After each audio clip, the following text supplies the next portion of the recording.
Welcome back, WNST, Towson, Baltimore. It's Preakness week. I got a little extra bounce in my step. I'm going to shave up, put my jacket on, look all pretty. Then on Tuesday, we'll all get together up in Falston where all the horses are. We'll be at the local doing the Maryland Crab Cake Tour, all presented by the Maryland Lottery. I have these instant lottery scratch-offs. It's a throwback from the 50th anniversary, the first ever scratch-offs.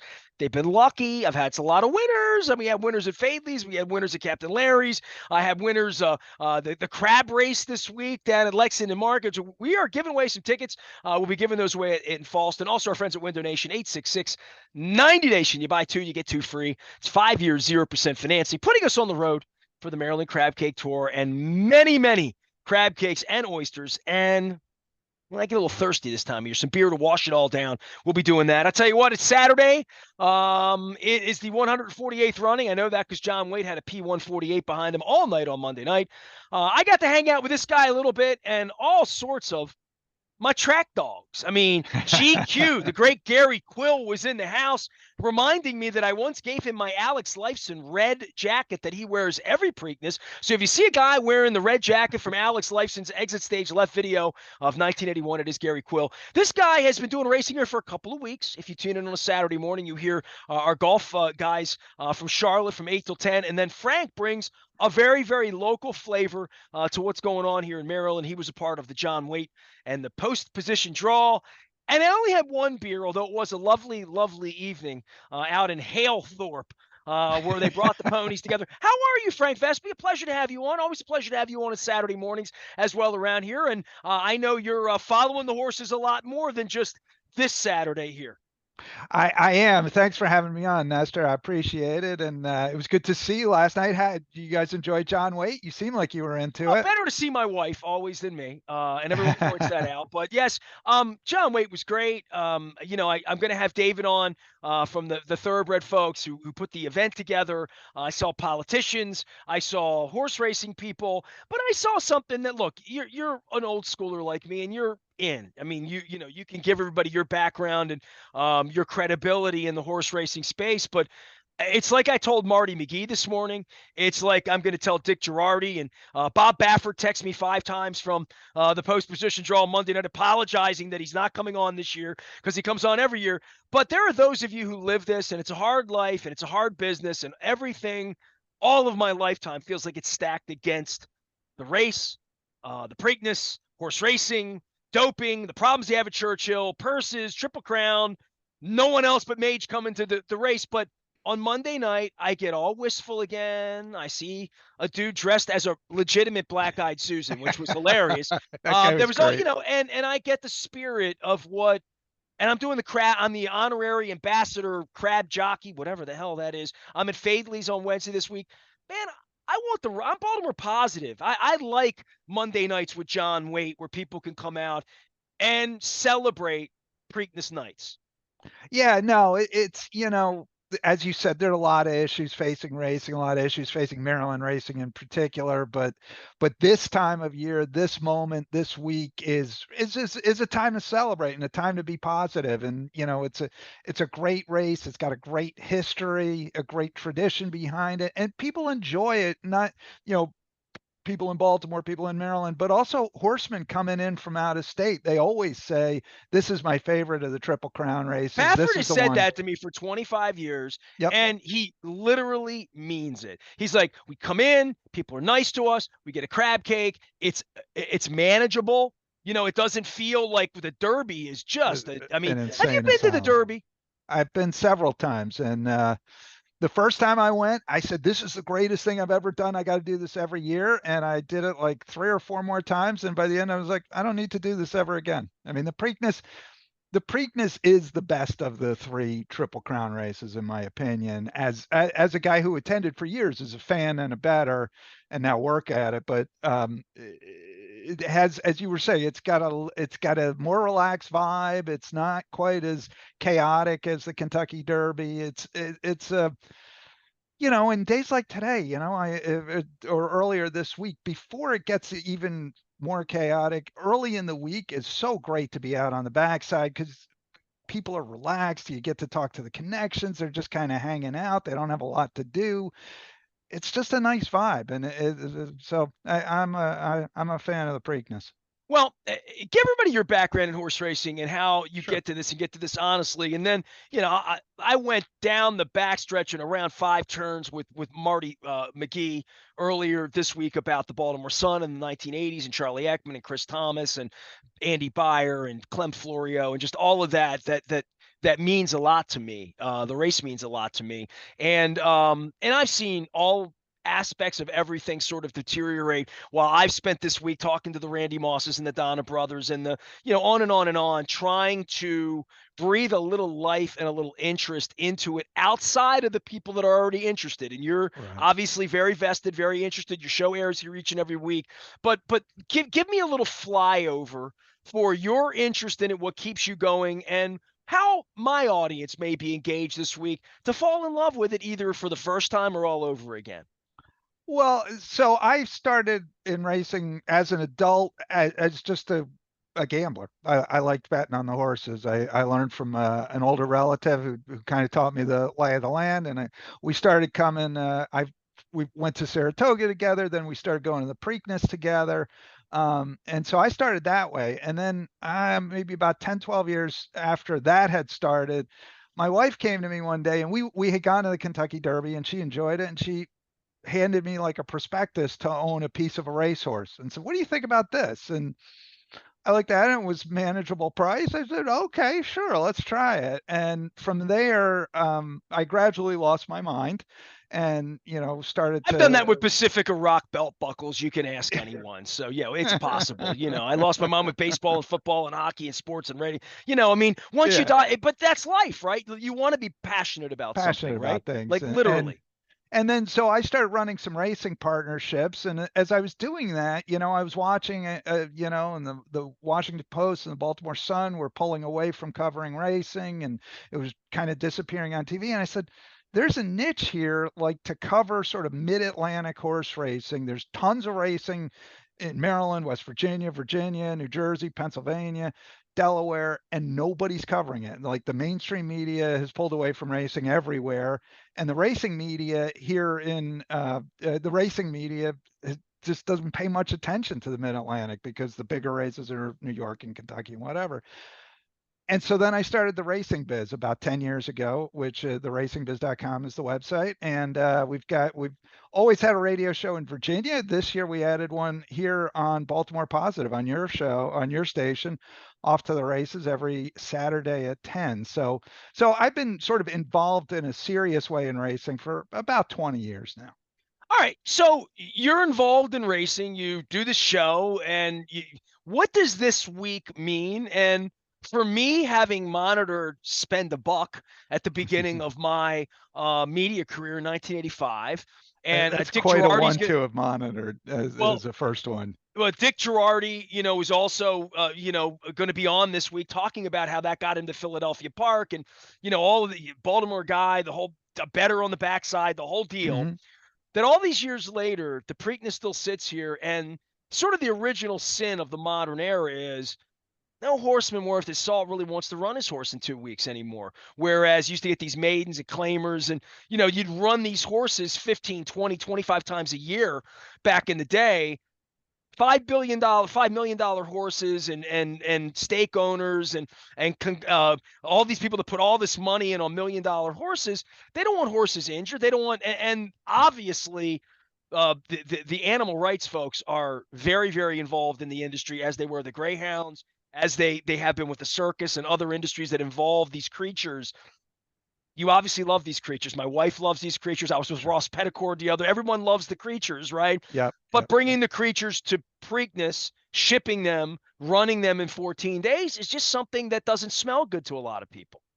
I think you're right about that. And I wrote about this a year ago in the Racing Biz. That look, 50 years ago, which is approximately when they sort of solidified this schedule of the Triple Crown races. And they did it for Howard Cosell, I right? did not know that. Well, no, they did it for ABC. They did it for television. They did it to have something that would get people back Something every it could couple of sell. weeks. Yeah. Yeah, I mean, it was a sellable, the Triple Crown.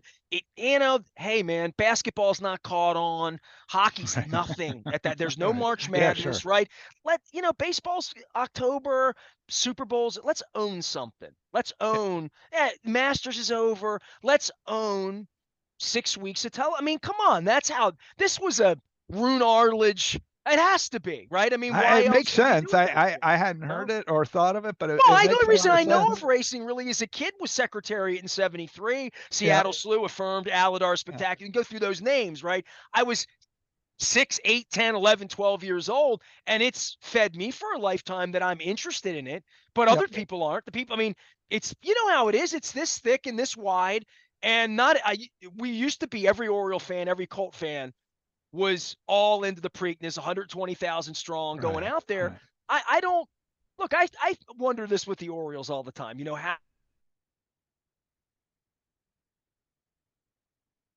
how it comes back and how it got away, but when you don't bring the best horses here, right? Yeah, no, I mean, this is an issue. And what I was going to say is like, that schedule was perfectly attuned to the way people handled horses 50 years ago. When Secretariat won the Preakness, he had run the Gotham, then 2 weeks later, the Wood Memorial, 2 weeks later, the Kentucky Derby, 2 weeks later, the Preakness. That's what you did with a good horse. You ran them. Now you don't. Now, none of these horses will have raced in less than 4 or 5 weeks between starts until this race. And that makes it hard. It's going to be hard to convince a lot of horsemen that this is a good thing to do, to come back on 2 weeks rest when they've never done it with their horses before. And then, as you reference, you got all the animal rights issues. You've got this sort of white hot public scrutiny of the sport. We got to be doing everything we can to not just take care of the animals, which most horsemen do a tremendous job of, but to demonstrate to the public that we're taking care of the animals.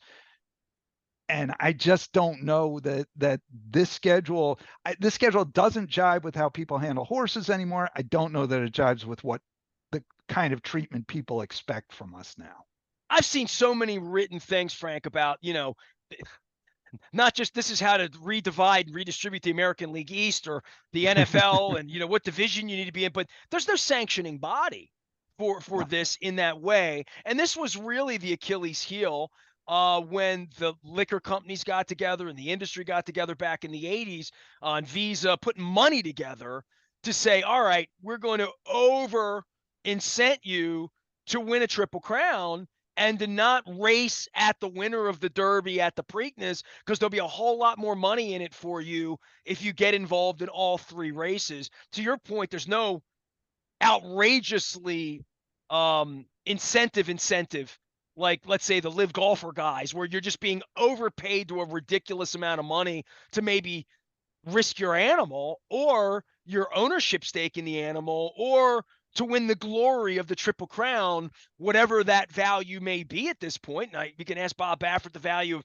American Pharoah versus Big Brown or Smarty Jones or horses that Right. didn't get there at the Belmont, right? Yep. But to rethink this dare I say that I would use a baseball idiom, for the good of the game. I mean, is there really anybody, there is no No. sanctioning body, not even a Don King, to sort of put it together and say, hey man, let's be reasonable about this. And why is that? Why can't everybody sort of come together and find all the money and bring it all in house? Because I mean, Churchill's fighting with Baffert, right? Like, it is one big game of everybody fights with everybody, Yeah, right? who's zooming who? It's amazing. Like when you talk to people, I remember when I first started getting involved, talking to somebody. Well, and I was saying, well, see, the horsemen and the breeders hate each other, and then everybody hates the track, and they were kind of looking at me like, "Are you on another planet? These are all the same people." I'm like, "Yeah, but they all hate each other." And Go I mean, talk to them. I walked all the stalls, right? I mean, literally, yeah, right? and racing is just like, you got one issue, which is that it's state by state regulation. So that's had, certain impacts on the way tracks are owned and operated. But then you just have this sort of history where they're all their own islands doing their own thing. And look, to your point, you were talking about the Visa, the Triple Crown series, the bonus money that was attached to it. We can't even manage that anymore. We can't get the Triple Crown tracks to work together on anything anymore. I remember having this conversation, I think last year, about the timing of the races, and said I think the Preakness should be at least a week later, maybe 2 weeks later than it is, and the response was, well, Naira, who owns the Belmont, they're not going to move, so you're kind of stuck there. And it's kind of like, Can I shouldn't ask you people this? Because work I'm a together to? traditional sports fan, right? Like Yep, I'm a football fan. You're a football fan, right? For all sure, of the nonsense with Dan Snyder, or even what Bisciotti's done to me, or what Mark Davis did in Vegas, or what any of these creeps do, it all sort of goes to Roger Goodell, right? And then Roger Goodell makes decisions along with these white men to have a draft here, have a Super Bowl there, cut the pie, fight with the Players Association, but there's very little doubt who really runs it. And in that sport, I wouldn't even say media runs it, because they run the media, right? Like whether it's Amazon or YouTube or Fox TV or what, they're getting they're pulling oh all sure, this money in, yeah, but you at least see where the power is, and whether it's good or bad, right or wrong, evil or kind, you sort of at least know it goes to these rich white guys. And Roger, there's one person, yep, I'd say, a sanctioning body. Same thing with baseball with Rob Manfred, whether it's all the owners or whatever. In horse racing, there's never been that. I'm just asking you, as the expert who does a show here on Saturday yeah. morning from 10 to 11, who really runs it? I mean, like, who really is the guy? Is it Churchill? Is it Naira? Is it Bob Baffert? Is it television? Is it whoever writes the biggest check? And I don't know if that's Yum.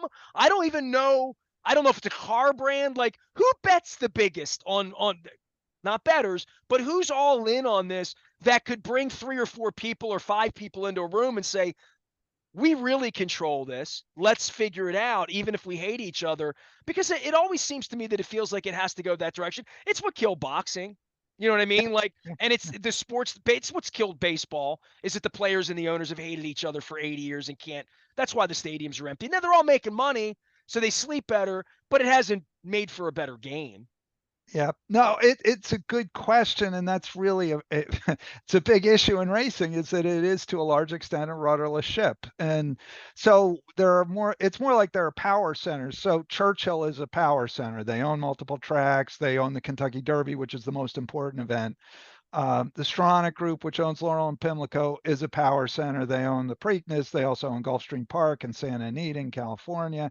The Breeders' Cup is So a I power lose center. track The of that. Hang Jockey on a Club, second. Let me cut you off with that with yeah, Stronach. yeah. Wait, so Stronach, if he's not a king, he's a queen, but he's not a pawn, and he's not a rook or a bishop, right? I mean, like as far as power brokers, he's in that conversation for real. I The just want to make Stronach that Group, clear.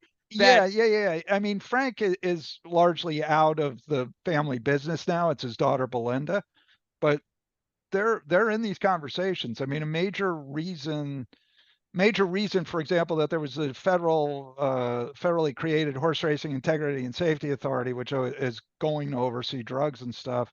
Uh, a major reason that came to be is the Stronach Group put some weight behind it, so keep and going. I didn't mean to interrupt, but I'm like, no, it just I think of them as being further down the pecking order so much that the Preakness does kind of get screwed a little bit. You know what I mean? Like if they well, had more juice and more respect and more power, maybe they'd move this race to July and just say we'll be the third part. I'm making that up, but I I don't know where this is, but it's not good enough right now. It's certainly not good enough to grow.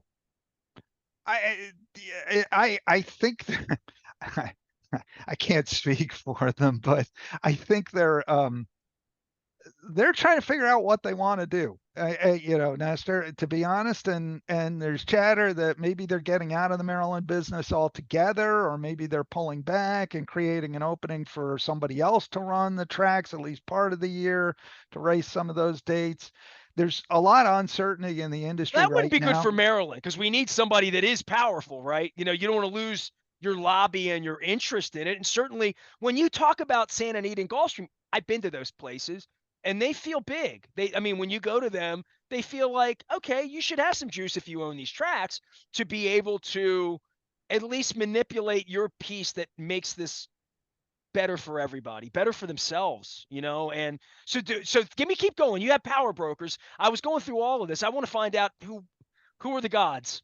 Well, so you have the ones I mentioned. You got the Jockey Club, which is the breed registry. They're the ones who determine what is and is not a thoroughbred, and they keep the names and stuff. And then breeders. I think the interesting thing is, in certain respects, the breeders, and I don't mean like the Maryland breeders who breed a couple horses. I mean the big Kentucky breeders. There's a lot of money there, and there's a lot of power there, and a lot of the issues, a lot of issues in racing, and the sales companies. That's the other one I should have mentioned. There are a couple of, Well, anything that damages the sport damages their ability to make revenue, right? At that level. Because I'm well, thinking, well, how are the breeders involved? I mean, well, like, what you get a little bit is the tragedy of the commons, because you've got, there are a lot of, as in a lot of things in life, there are short-term decisions you make that are good for you in the short term that have long-term consequences that are greater and potentially damaging. And what we've seen, for example, over the years in terms of breeding, is a shift away from breed to race, which is what most people used to do, to breed to sell. So now most breeders are breeding, not the local guys, but like the Kentucky farms, they're all breeding to sell those horses before they ever race. Well, that gets you to breeding a certain kind of horse with certain characteristics. For example, early to race, able to win going 6 furlongs as a 2-year-old, which is fine, but it may not be the soundest model. It may not be the model that goes on farther. So you get a lot of kind of, horse racing is very good at making short-term decisions and not necessarily considering the potential consequences down the road a piece. And so you get a lot of that. So there are these kind of different power centers, but there is no power. There is no Roger Goodell. There's no handful of guys who can make the decision and just say this is how it is because it's in all of our best interests. Frank Vespe is here. He does a racing show here each and every Saturday from 10 to 11. I encourage everyone, if you love racing, you want to learn about racing a little bit, stay current on racing. We're staying current around here at WNST in Baltimore Positive. You can check it out on the live stream and at AM 1570, Saturday 10 to 11. You can also reach out to Frank and his crew for all things racing through that. So what's good about it? Tell me what's good about racing right now. I mean, this is your life and you love it and you're obviously very, very involved in it. We can see the problems in it. Saturday's what's good if the weather holds up, right? And it's a beautiful day out there and Yep. people have a good Bruno Mars and my wife gets Yep. to wear a hat. I mean, I love the Preakness. Oh, it's a great event, and I think one of the things, look, as I said, I came to racing through gambling. I think it's the greatest gambling game. If you like, like people like I to haven't figured bet on, out how to gamble on baseball yet, Frank. So, yeah, I mean, if people like to bet on sports, like horse racing's a better gambling game because when you learn to read the past performances, they tell you a story. It's a little like, if you talk to an accountant, he looks at a balance sheet and tells you a story from it, and you look at it and it's just like a bunch of numbers. That's what the past performances do. If you learn how to do it, it becomes the greatest gambling game. Plus, you're not gambling against the house, you're gambling against other morons like me.